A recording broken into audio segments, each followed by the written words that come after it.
Kita berdoa bersama-sama.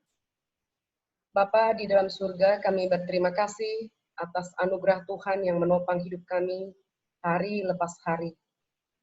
Kami bersyukur karena di dalam masa kondisi khusus ini, kami dapat melihat pertolongan Tuhan, penyertaan Tuhan yang nyata dalam kehidupan kami sehari-hari. Kami bersyukur kami tidak berkekurangan sesuatu apapun. Baik kebutuhan jasmani kami, kebutuhan rohani kami, bahkan kebutuhan intelektual kami yang harus terus diisi dan ditambahkan untuk bekal kami di masa mendatang pun tidak kekurangan sesuatu apapun. Kami bersyukur, kami berterima kasih untuk kebaikan Tuhan yang memberi kemungkinan semua ini boleh kami nikmati dalam kondisi khusus ini. Sekali lagi kami bersyukur untuk Chapel Gabungan SMP Calvin yang boleh kami ikuti. Saat ini kami akan mendengarkan firman Tuhan.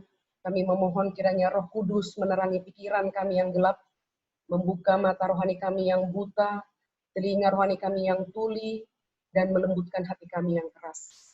Sehingga ketika kebenaran firman Tuhan ditaburkan, kami dapat mengerti dengan jelas, mendengar firman Tuhan dengan fokus, dan melihat kemuliaan Tuhan.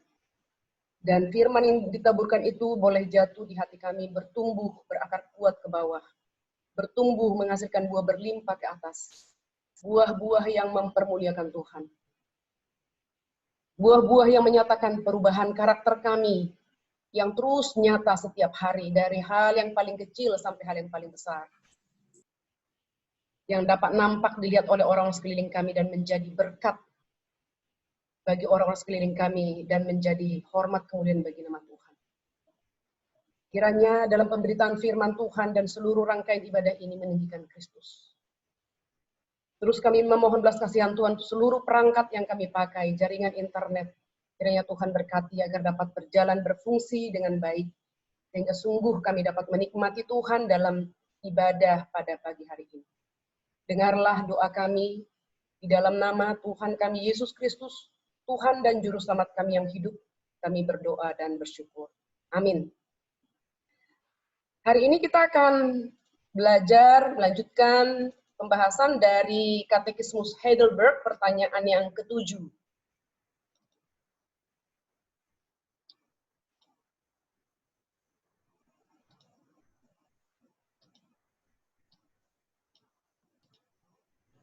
Pertanyaan yang ke-7, dari mana asal watak manusia yang seburuk itu? Nah, katekismus ini anak-anak ada dibagi 3 bagian ya.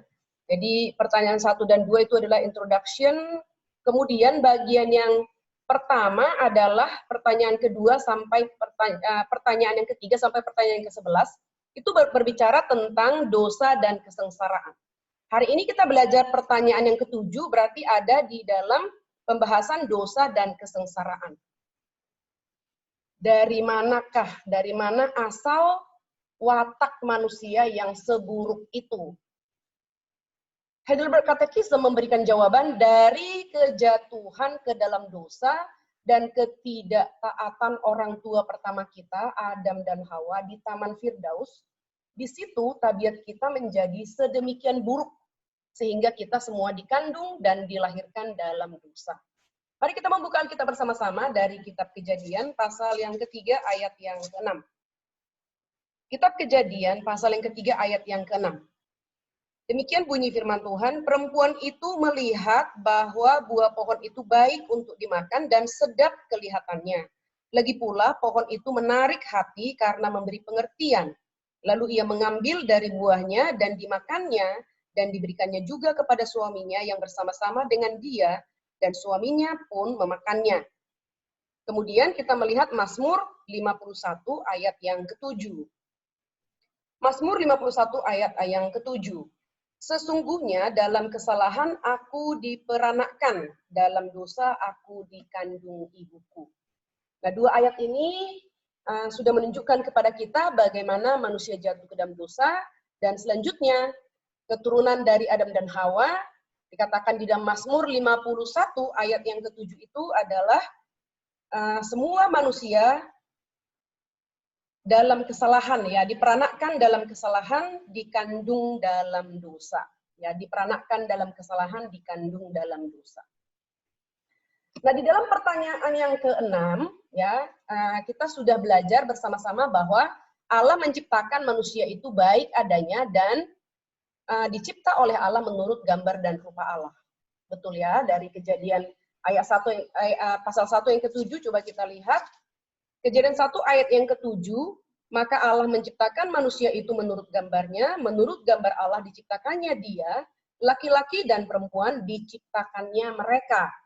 Nah, jadi dalam penciptaan atau original creation, Allah menciptakan manusia menurut gambar dan rupa Allah. Dan Kejadian 1 ayat 31, Allah mengevaluasi seluruh ciptaan setelah manusia dicipta. Allah mengatakan, Allah melihat segala yang dijadikannya itu sungguh amat baik. Anak-anak, baik di mata Tuhan itu adalah berbeda kualitas, ya, different quality dengan baik di mata manusia. Kalau baik di mata Allah berarti sungguh-sungguh baik.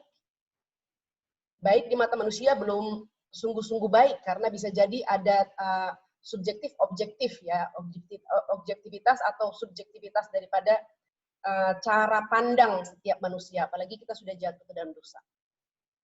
Nah, dalam Pengkhotbah 7, Salomo mengatakan, Pengkhotbah 7:29, lihatlah, hanya ini yang kudapati, bahwa Allah telah menjadikan manusia yang jujur, tetapi mereka mencari banyak dalih. Jadi dari semula, si Salomo memberitahukan kepada kita bahwa sebenarnya Allah menciptakan manusia itu sungguh amat baik, ya, dikatakan menjadikan manusia yang jujur, tapi setelah manusia jatuh dalam dosa, mereka banyak mencari dalih, banyak alasan, banyak ya mencari kambing hitam, banyak lah, ya. Jadi tidak lagi seperti original creation yang pertama, di mana manusia itu adalah manusia yang benar, jujur, dan hidup berpusat kepada Allah. Setelah manusia jatuh ke dalam dosa, manusia itu jadi berpusat pada diri. Sehingga itu membuat mereka mencari banyak dalih untuk pembenaran akan diri sendiri. Nah, kita juga sudah belajar di pertanyaan yang ke-6 bahwa manusia itu dicipta dalam pengetahuan, kekudusan, dan kebenaran yang sejati. Tapi setelah manusia jatuh ke dalam dosa, manusia gagal, ya, tidak lagi memiliki pengetahuan yang sejati, tidak lagi memiliki kerinduan untuk hidup kudus, dan juga tidak bisa lagi menentukan benar dan salah yang benar, ya, benar dan salah sesuai dengan prinsip iman Kristen dalam kehidupan mereka sehari-hari. Nah, sekarang kita melihat narasi Alkitab, ya, meta narasi Alkitab. Kalau anak-anak SMP lulusan SD Calvin harusnya ini sudah dapat, ya. Si FRC ini, Creation for Redemption. Nah, sedikit saja Ibu Happy ulas. Yang pertama adalah creation atau pre-fall, ya. Kondisi manusia. Kondisi manusia di situ adalah pose picare dan pose non picare. Jadi waktu penciptaan, manusia itu sempurna tanpa dosa. Tapi karena manusia adalah makhluk moral, anak-anak. Sekali lagi, manusia adalah makhluk moral, maka kepada mereka diberikan kemungkinan untuk berdosa. Nah, maka kondisi mereka di sana adalah bisa berdosa. Mereka diciptakan tanpa dosa, tapi ada kemungkinan bisa berdosa. Jadi pose picare, pose non picare ini adalah able to sin dan able not to sin, ya. Jadi mampu berdosa atau bisa berdosa, bisa tidak berdosa. Sekali lagi anak-anak, manusia adalah makhluk moral dan binatang tidak makhluk moral, maka binatang tidak ada kemungkinan untuk bisa berdosa tidak bisa berdosa ini, karena memang Tuhan menciptakan demikian, manusia satu-satunya adalah makhluk moral. Nah, demikian anak-anak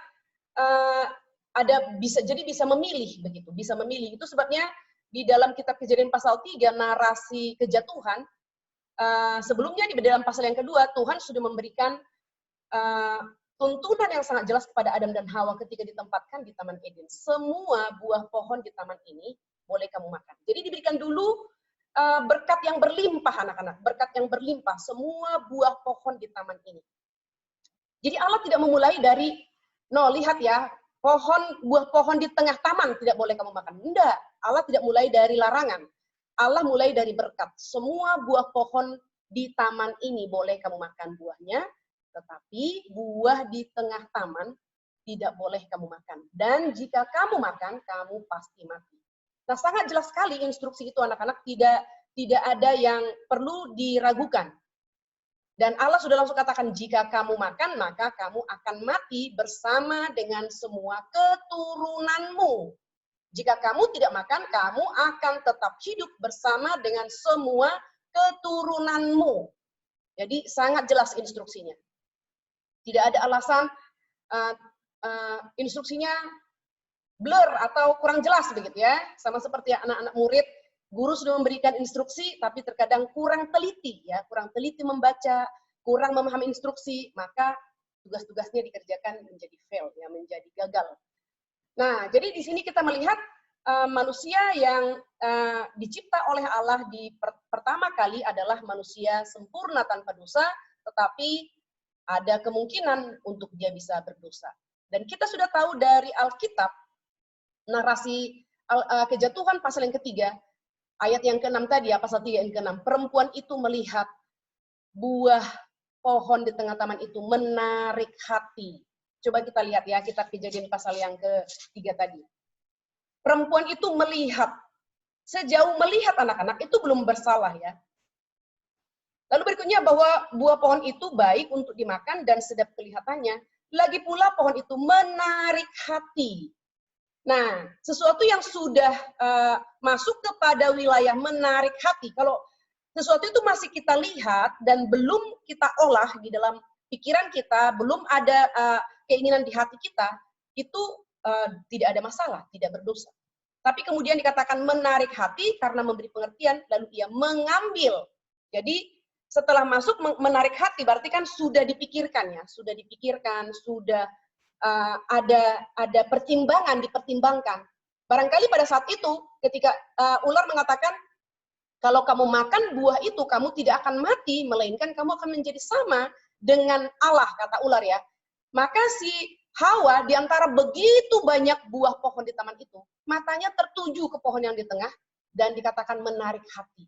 Karena dia mendengar kata iblis. Kalau kamu makan buah itu, kamu akan sama seperti Allah. Jadi kata-kata itu sama seperti Allah. Maka Hawa memikirkan kemungkinan ya kebenaran ini bisa jadi iblis yang benar, Tuhan salah. Jadi dia mempertimbangkan, dia ada di antara iblis dan Tuhan. Dan dia menjadi decision maker, pengambil keputusan. Siapa yang benar, siapa yang salah. Maka dia mengambil buah itu, itulah awal pertama dosa masuk ke dalam dunia. Jadi bukan pada saat buah itu dimakan anak-anak, tapi pada saat memikirkan, mempertimbangkan, menarik hati, lalu dia mengambil. Nah, itu adalah asal mula dosa masuk ke dalam dunia. Bukan pada saat ambil. Pada waktu ambil dan makan, itu sudah action. Ya. Nah, lalu kita melihat yang kedua, ini non pose non picare. Jadi ini manusia jatuh ke dalam dosa, maka kondisi manusia di sini setelah jatuh ke dalam dosa adalah manusia selalu berdosa, atau dengan kata lain tidak bisa tidak berdosa. Kejadian pasal 6 ayat yang kelima, Kejadian pasal 6 ayat yang kelima, ketika dilihat Tuhan bahwa kejahatan manusia besar di bumi dan bahwa segala kecenderungan hatinya selalu membuahkan kejahatan semata-mata.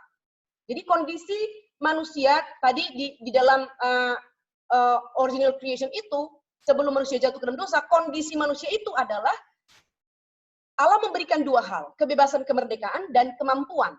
Nah, maka mereka menyalahgunakan kebebasan kemerdekaan itu dengan mengambil buah pohon di tengah taman, maka ketika manusia jatuh ke dalam dosa, mereka kehilangan kebebasan kemerdekaan ini. Mereka masuk ke dalam belenggu dosa, ya. Makanya dikatakan di dalam dosa kita terbelenggu. Karena memang kita tidak lagi memiliki kebebasan untuk memilih bisa berdosa atau tidak berdosa. Yang ada cuma satu, hanya bisa berdosa. Tidak bisa lagi untuk tidak berdosa, ya, hanya satu. Dan kemampuan manusia tidak hilang ketika manusia jatuh ke dalam dosa. IQ manusia tidak menjadi idiot ketika manusia jatuh ke dalam dosa. Kemampuan itu tetap ada pada manusia, tetapi yang hilang adalah kemerdekaan kebebasannya sebagai makhluk moral yang dapat memilih bisa berdosa atau tidak bisa berdosa. Dia terbelenggu, dia terpenjara, hidupnya hanya satu arah, melakukan dosa.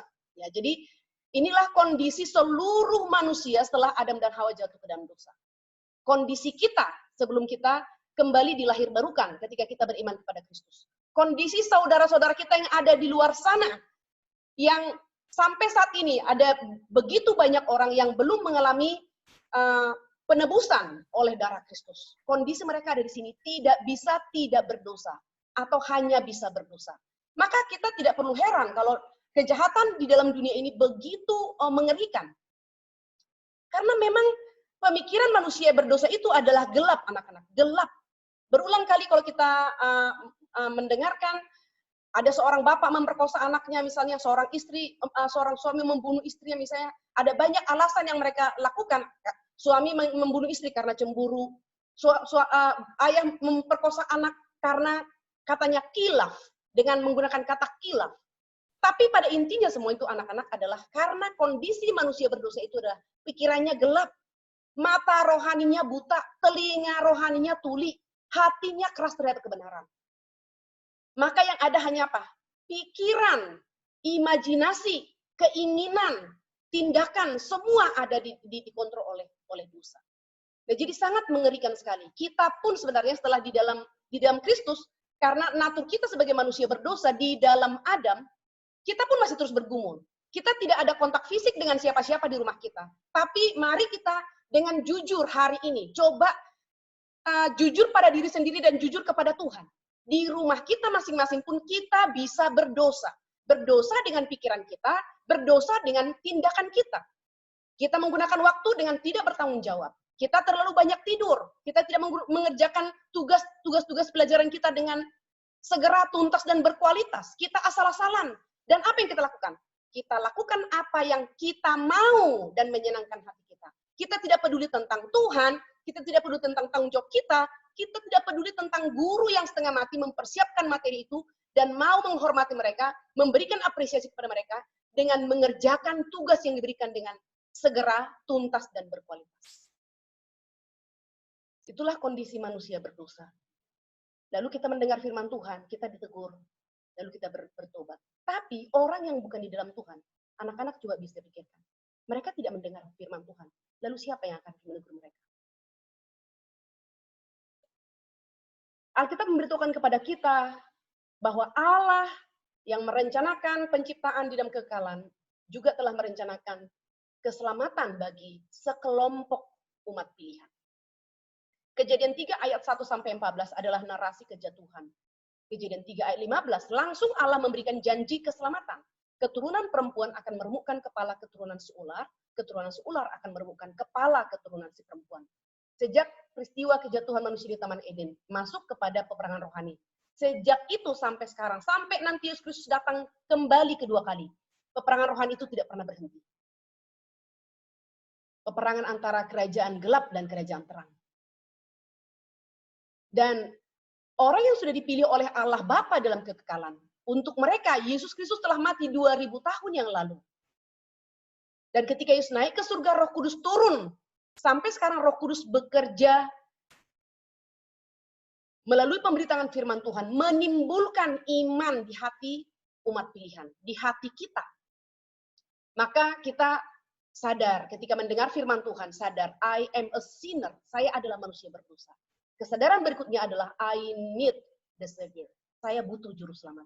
Maka kita dengan rela, dengan pertolongan Roh Kudus menerangi pikiran kita, membuka mata rohani kita, membuka telinga rohani kita, melembutkan hati kita yang keras, sehingga ketika mendengar firman Tuhan kita bisa berpikir dengan terang benderang, kita bisa melihat keindahannya, kita bisa mendengar dengan jelas, dan hati kita menerima firman itu jatuh karena sudah digemburkan oleh Roh Kudus, dan firman itu jatuh, bertumbuh berakar kuat ke bawah, bertumbuh menghasilkan buah berlimpah ke atas.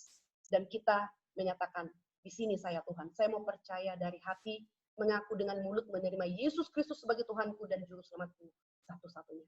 Kita dilahirbarukan, maka kita mengalami redemption, penebusan. Maka kondisi kita masuk kepada able not to sin, able to sin. Dan sekali lagi, kondisi di dalam creation dan di dalam redemption ini sama, tetapi di dalam kondisi yang ketiga redemption ini kita sudah melewati penebusan dan itu adalah kondisi lebih mulia. Perhatikan anak-anak, able to sin, able not to sin. Berarti kita masih bisa berdosa, tetapi bagaimana kita setiap hari berperang berkata no to sin, ya, tidak terhadap dosa. Ketika kita masih mau bergolek-golek di tempat tidur pagi hari, sementara sudah mendekati untuk mengikuti jam pelajaran, kita bisa mengatakan, happy, wake up please. Jangan berlama-lama tidur di tempat tidur. Ketika kita main game, masih ada tugas tanggung jawab pelajaran, tugas-tugas yang belum dikerjakan, persiapan ujian. Diingatkan, happy, please. Stop. Lakukan tugas kewajiban kamu. Kita bisa memilih, anak-anak. Kamu bisa memilih.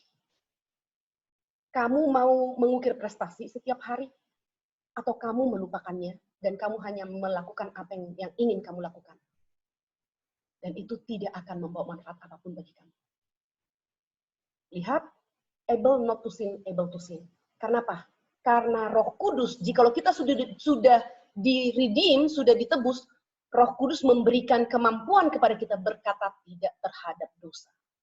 Kita dibebaskan dari belenggu dosa tadi, ya dari posisi yang kedua, sekarang kita menjadi merdeka di dalam Kristus, dan kita diberi kuasa, melalui kebangkitan Kristus kita diberi kuasa untuk berkata tidak terhadap dosa.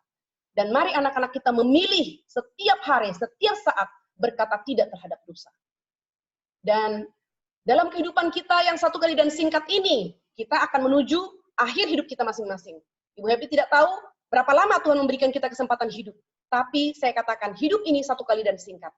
Saat-saat ini kematian begitu dekat di depan kita.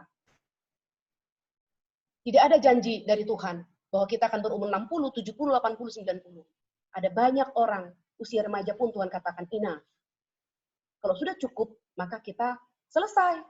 Kalau sudah selesai, tidak ada kesempatan untuk bertobat, tidak ada kesempatan untuk memperbaiki diri, tidak ada kesempatan untuk mundur ke belakang, minta waktu kepada Tuhan memperbaiki. Tidak. Kalau Tuhan sudah katakan enough is enough, cukup, maka selesai. Yang ada adalah kita harus siap mempertanggungjawabkan hidup kita yang satu kali dan singkat ini. Dan nanti ketika Tuhan datang kembali dalam consummation, kita akan dibangkitkan dan menerima penghakiman yang kekal. Dan kita yang sudah di dalam Tuhan, kita akan bangkitkan untuk disempurnakan. Nah, kondisi di sana nanti dalam New Earth and New Heaven, di dalam kehidupan yang kekal itu, baru hidup kita menjadi hidup yang sempurna, not able to sin. Jadi kita tidak lagi bisa berdosa, kenapa? Karena akar dosa sudah dicabut. Dan iblis dan semua orang yang tidak percaya kepada Kristus di dalam hidupnya akan menerima hukuman yang kekal. Bukan kematian loh anak-anak ya, tapi hukuman yang tiada akhir. Sedangkan orang yang percaya dalam hidup yang satu kali dan singkat ini, mereka akan masuk ke dalam hidup yang kekal. Selama-lamanya tidak ada akhir. Nah kemudian kita mau melihat bersama-sama aspek kesatuan daripada peristiwa kejatuhan Adam dan Hawa. Ya, di antara Adam dan semua umat manusia, itu ada aspek kesatuan karena Adam adalah wakil kita. Jadi kita Adam mewakili kita. Kita adalah keturunan Adam. Di dalam aspek kesatuan ini di dalam dosa ya kecuali Yesus Kristus tidak masuk ke dalam aspek kesatuan di dalam dosa itu. Di dalam Kejadian 17 ayat 26 dikatakan dari satu orang saja ia telah menjadikan semua bangsa dan umat manusia untuk menjadi seluruh muka bumi. Jadi dari satu orang saja. Sekali lagi ini meruntuhkan teori evolusi ya. Jadi kita harus percaya apa kata Alkitab. Allah menciptakan, pada mulanya Allah menciptakan langit dan bumi. Hari ke-6 Allah menciptakan manusia. Dari satu orang, maka manusia beranak cucu dan memenuhi bumi. Nah seperti ini analoginya adalah dari satu pohon, maka semua manusia sepanjang zaman adalah seperti ranting-ranting ini ya. Jadi makna kesatuan ini seperti pohon dan rantingnya. Jadi dari satu orang, kita adalah keturunan Adam, dan di dalam Adam kita terhisap dalam dosa yang dilakukan oleh Adam di Taman Eden. Nah, jadi siapa yang dapat mendatangkan yang tahir dari yang najis? Yang najis akan menimbulkan atau menghasilkan yang najis. Adam dan Hawa sudah berdosa dan Allah berkata, jika engkau makan buah di tengah taman, kamu akan mati bersama dengan semua keturunanmu. Bagaimana orang yang dilahirkan perempuan itu bersih?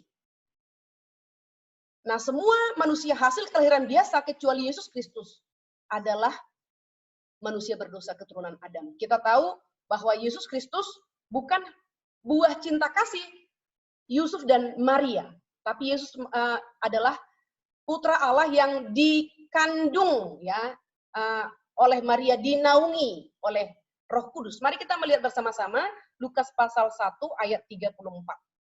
Lukas pasal 1 ayat yang ke-34-35. Kata Maria kepada malaikat itu, bagaimana hal itu mungkin terjadi karena aku belum bersuami? Ayat 35, jawab malaikat itu kepadanya, Roh Kudus akan turun atas kamu dan kuasa Allah yang Maha Tinggi akan menaungi engkau. Sebab itu anak yang kau lahirkan itu akan disebut kudus, anak Allah. Kemudian Matius 1 ayat yang ke-25. Matius 1 ayat yang ke-25, tetapi tidak ayat 24 dulu ya saya baca ya. Sesudah bangun dari tidurnya, Yusuf berbuat seperti yang diperintahkan malaikat itu kepadanya. Ia mengambil Maria sebagai istrinya, ayat 25. Tetapi tidak bersetubuh dengan dia sampai ia melahirkan anaknya laki-laki dan Yusuf menamakan dia Yesus. Jadi kita semua adalah lahir dari hasil buah cinta kasih papa mama kita. Satu laki-laki, satu perempuan. Hanya Yesus Kristus lahir bukan dari hasil buah cinta kasih, tapi Roh Kudus menaungi Maria.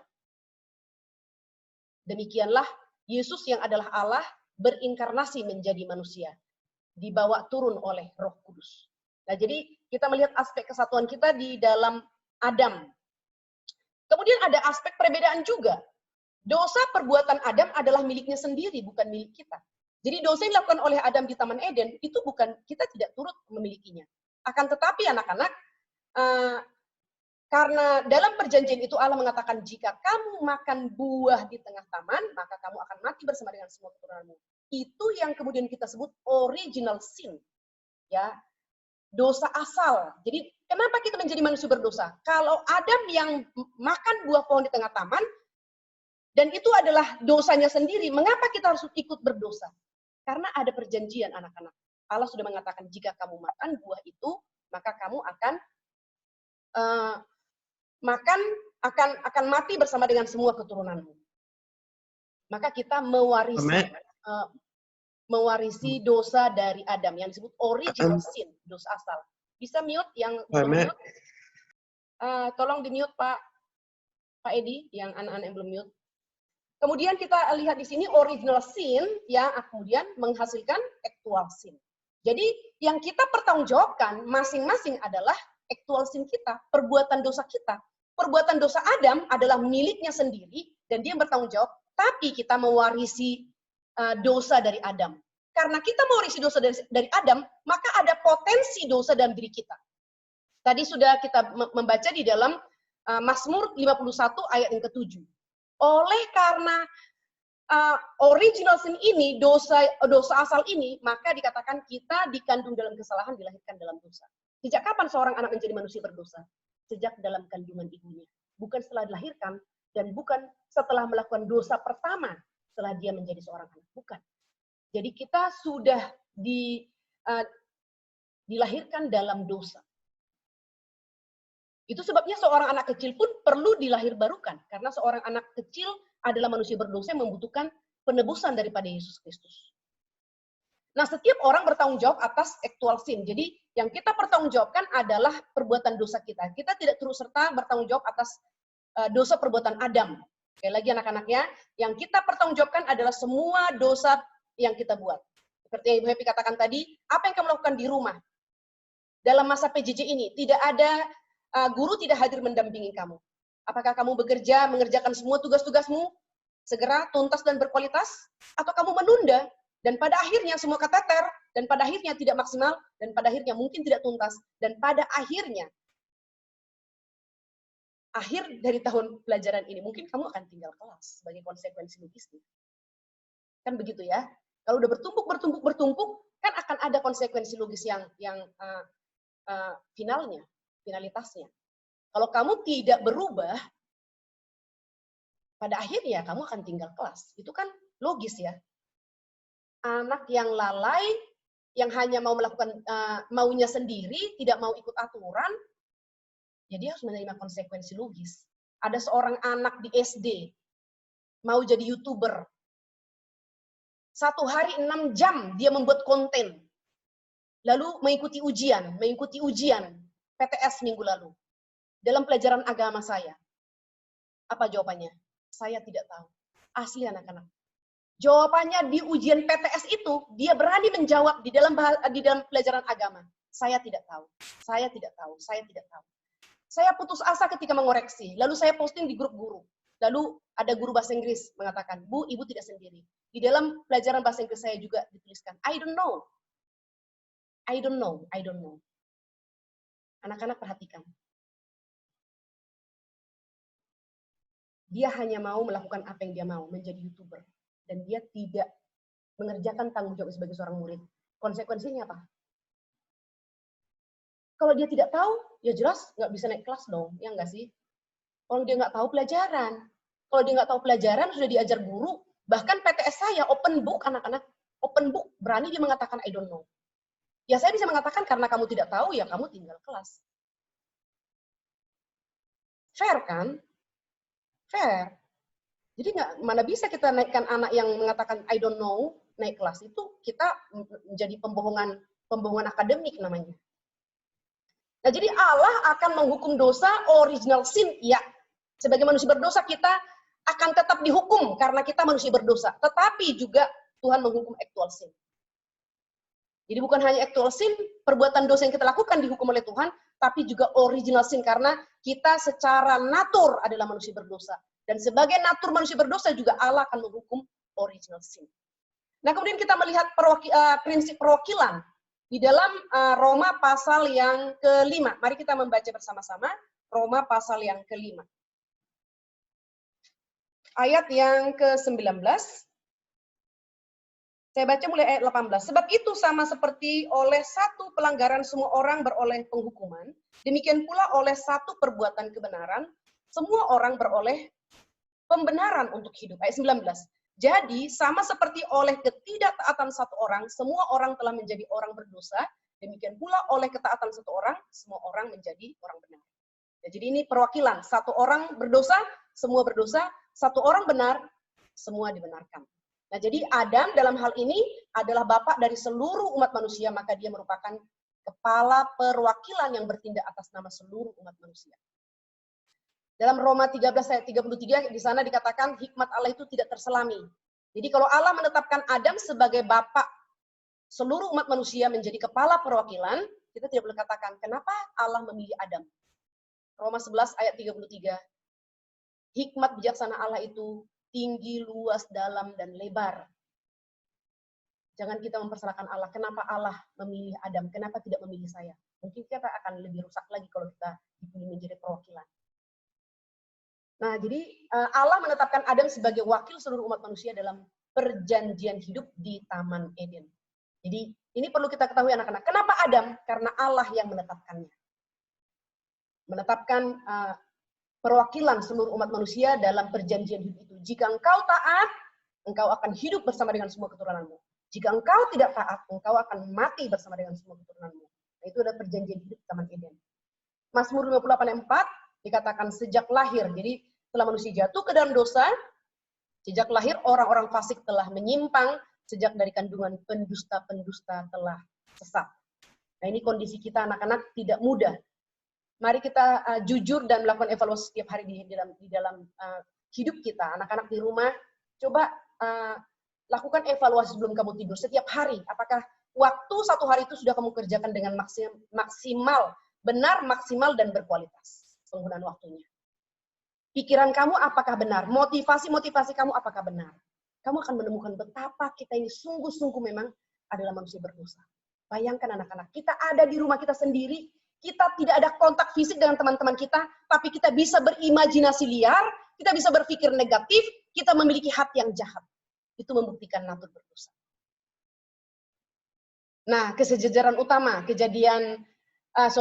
Roma pasal 5 ayat 12-21 Anak-anak bisa nanti baca di rumah, kita akan menemukan kesejajaran utama ini antara Adam pertama dengan Adam kedua, yaitu Adam yang jatuh dan Yesus Kristus yang hidup dengan sempurna. Ayat yang ke-12, semua manusia telah berdosa bersama Adam dan jatuh bersamanya. Ayat 19, semua orang telah menerima pembenaran oleh ketaatan Kristus. Ayat 18, kutuk akibat dosa, dan itu adil. Ya kan? Yang dikatakan adil itu berarti yang salah harus dihukum. Ayat 15, 17, dan 18, bukan ayat 8 ya. Ayat 18, pembenaran yang kita terima adalah kemurahan dan karunia Allah semata-mata. Jadi bukan karena kita hidup benar maka kita dibenarkan, tapi karena dibenarkan oleh karena Kristus yang hidup benar. Nah, jadi yang mau ditekankan di sini anak-anak adalah prinsip perwakilan. Ya, jadi yang telah membawa maut dan kutuk atas seluruh umat manusia, sama dengan prinsipnya yang juga telah menjadi jalan yang membawa kepada hidup yang kekal. Di dalam Adam kita berdosa, di dalam Kristus kita dibenarkan. Sejajar kan? Fair kan? Dalam satu orang yang berdosa, kita semua terhisap dalam dosanya. Tapi di dalam satu orang yang benar, kita juga dibenarkan oleh Allah. Nah, ini Alkitab luar biasa memberikan kesejajaran antara Adam pertama dengan Adam kedua.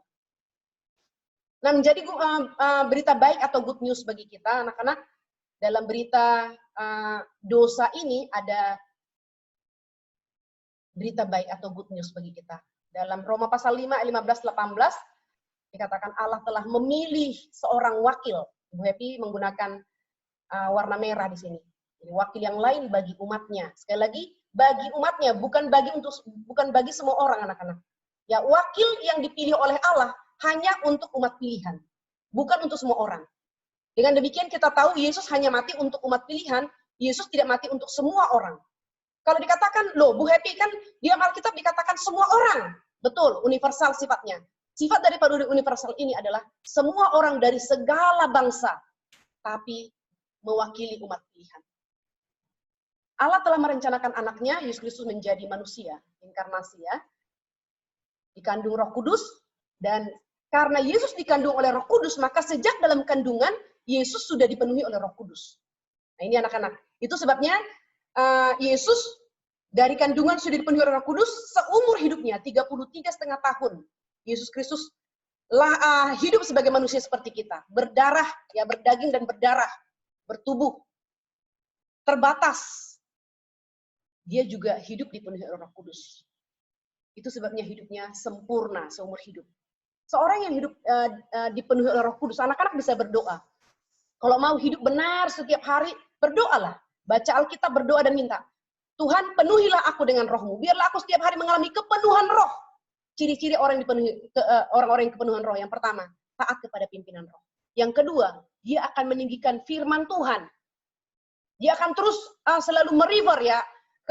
Pilihan-pilihan dia, hidup dia, keputusan-keputusan dia selalu berkata, apakah ini sesuai dengan prinsip iman Kristen? Dia akan melihat kembali kepada Alkitab. Dia akan meninggikan firman Tuhan. Sama seperti Roh Kudus memberikan firman, dan Roh Kudus juga taat pada firman yang diberitakannya. Yang ketiga, orang yang mengalami kepenuhan Roh Kudus, maka dia akan rela dipakai oleh Allah untuk melaksanakan kehendak Allah, menggenapkan kehendak Allah, sekalipun dia harus mati martir. Anak-anak sudah banyak belajar firman Tuhan, dan sudah banyak juga belajar sejarah gereja, ada banyak orang yang martir. Ya, 13 rasul, mereka mati martir, kemudian juga para bapak-bapak gereja, banyak yang mati martir. Kenapa? Kenapa mereka rela mati? Kehilangan nyawanya. Karena mereka hidup dipenuhi Roh Kudus, maka mereka menganggap apa yang telah dikerjakan Kristus di atas kayu salib itu tidak sebanding dengan kematian mereka sekalipun. Karena kematian Kristus di atas kayu salib ada kematian yang memberikan good news, berita baik. Siapa yang percaya kepada Kristus akan selamat, sekalipun kamu kehilangan nyawamu. Itu tadi poin yang ketiga. Orang yang dipenuhi Roh Kudus, dia akan rela dipimpin Roh Kudus melaksanakan kehendak Allah, sekalipun harus mati martir. Dan yang keempat, orang yang mengalami kepenuhan Roh Kudus, mereka akan rajin mengabarkan Injil Tuhan. Rajin mengabarkan Injil Tuhan. Jadi bukan hanya rajin mendengar firman, rajin belajar firman, bukan. Setelah rajin mendengar, rajin belajar. Berikutnya, orang yang mengalami kepenuhan Roh Kudus akan rajin mengabarkan Injil Tuhan. Kamu sebagai anak remaja, kamu sudah banyak mendengar firman Tuhan, baik di sekolah Calvin maupun di gerejamu. Ajaklah teman-temanmu untuk ikut persekutuan remaja, KTB, ibadah, minggu, dan seterusnya. Dan kalau ada teman-temanmu yang belum percaya kepada Tuhan, kamu injili. Kamu berikan good news, kabar baik yang pernah, ya, kabar baik yang terbaik yang pernah bisa didengar oleh manusia, yaitu tentang Yesus Kristus yang sudah mati bagi dosa-dosa kita. Nah, Yesus menjalani kehidupan dalam ketaatan yang sempurna, tidak menggantikan semua orang percaya, untuk menggantikan semua orang percaya kepadanya. Jadi sekali lagi, wakil ini, dia mewakili kita. Hidup dengan sempurna. Hidup yang sempurna itu kemudian dilihat oleh Allah mewakili kita. Nah, Allah Bapa memperhitungkan kehidupan Yesus yang taat secara sempurna itu, seakan-akan kitalah yang menjalaninya. Demikian anak-anak. Jadi jangan kita hanya komplain tentang Adam yang jatuh ke dalam dosa, lalu kita menjadi manusia berdosa. Kita juga dianggap menjadi seolah-olah hidup sempurna karena kehidupan Kristus yang sempurna. Nah, perhatikan kalimat ini anak-anak. Jika saya percaya kepada Tuhan Yesus dan semua ketaatannya, N-nya itu besar ya, ketaatan Yesus yang sempurna diperhitungkan seolah-olah sayalah yang telah melakukannya. Tetapi bagaimana dengan dosa saya?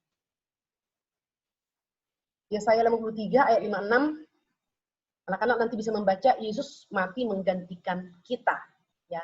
Jadi kalau kamu bertanya, bagaimana dengan dosa saya? Yesus sudah mati menggantikan kita. Upah dosa ialah maut. Kenapa Yesus? Kenapa upah dosa ialah maut? Karena upah dosa ialah maut, maka Yesus mati. Kalau dikatakan upah dosa adalah sakit, Yesus tidak perlu mati. Lihat logika ini anak-anak. Karena upah dosa ialah maut, Yesus sudah mati menggantikan kamu dan saya. Tapi kalau upah dosa adalah sakit, sekarat, Yesus tidak perlu mati. Nah, jadi ini kamu harus percaya dan yakin sungguh-sungguh. Upah dosa ialah maut dan Yesus sudah mati menggantikan dan menanggung hukuman kita sebagai manusia berdosa yang layak kita terima. Nubuatannya saya telah digenapkan ya 2000 tahun yang lalu dan sekarang Yesus di surga, tetapi juga Yesus tetap beserta dengan kita. Kok bisa ya? Yesus naik ke surga tetapi juga beserta dengan kita. Ya, karena Yesus itu memiliki dua natur. Naik ke surga menunjukkan dia memiliki natur manusia yang tidak maha hadir. Tetapi dia juga beserta dengan kita. Dia juga adalah Allah yang maha hadir. Maka Yesus mengatakan kepada para muridnya, pergilah jadikan semua bangsa muridku, ketahuilah aku menyertaimu sampai kepada akhir zaman. Jadi Yesus adalah Allah yang menjadi manusia, memiliki dua natur. Sekarang ada di surga berdoa syafaat pagi siang malam untuk kita umat pilihan, tetapi juga beserta dengan kita. Amin. Mari kita berdoa bersama-sama. Bapa di surga, kami bersyukur berterima kasih untuk firman yang boleh dibukakan pada hari ini. Ingatkan kami kembali bahwa keberdosaan kami adalah karena dosa yang diwariskan daripada Adam dan Hawa. Tetapi kami bersyukur berterima kasih karena Allah yang merencanakan penciptaan, juga merencanakan keselamatan. Kami bersyukur untuk Yesus Kristus yang sudah datang 2000 tahun yang lalu, telah menggenapkan rencana keselamatan itu, dan kami sudah menerima kabar baik itu, dan telah menghidupinya. Untuk itu ya Tuhan, tolonglah kami untuk menghidupi hidup yang sudah dimerdekakan di dalam Kristus. Kami terus-menerus kiranya diberi kekuatan untuk memilih hidup benar, hidup suci, hidup kudus. Tidak lagi bermain-main dengan dosa. Karena hanya kepada kami yang sudah mengalami redemption, penebusan, diberi kemerdekaan kebebasan kembali. Sehingga kami menjadi makhluk moral yang dapat memilih yang baik dan benar. Tetapi orang-orang belum percaya dan belum dibebaskan dalam Kristus, mereka sesungguhnya terbelenggu oleh dosa. Maka biarlah kami boleh menunjukkan perbedaan kualitas hidup dengan mereka yang belum percaya kepada Tuhan, dengan hidup yang memilih senantiasa hidup yang benar, hidup yang sesuai dengan prinsip iman Kristen. Terima kasih Bapak, berdoa sekali lagi untuk anak-anak SMP Calvin, mohon belas kasihan-Mu untuk mereka bertobat hari ini setelah mendengar firman. Tolong mereka untuk berketetapan memilih hidup yang benar setiap hari, bertanggung jawab. dan menunjukkan kualitas hidup yang berbeda dari orang-orang atau murid-murid yang belum di dalam Tuhan. Terima kasih sekali lagi untuk anugerah Tuhan melalui firman yang sudah kami dengar. Dalam nama Tuhan kami Yesus Kristus kami berdoa dan bersyukur. Amin. Saya kembalikan kepada Pak Nata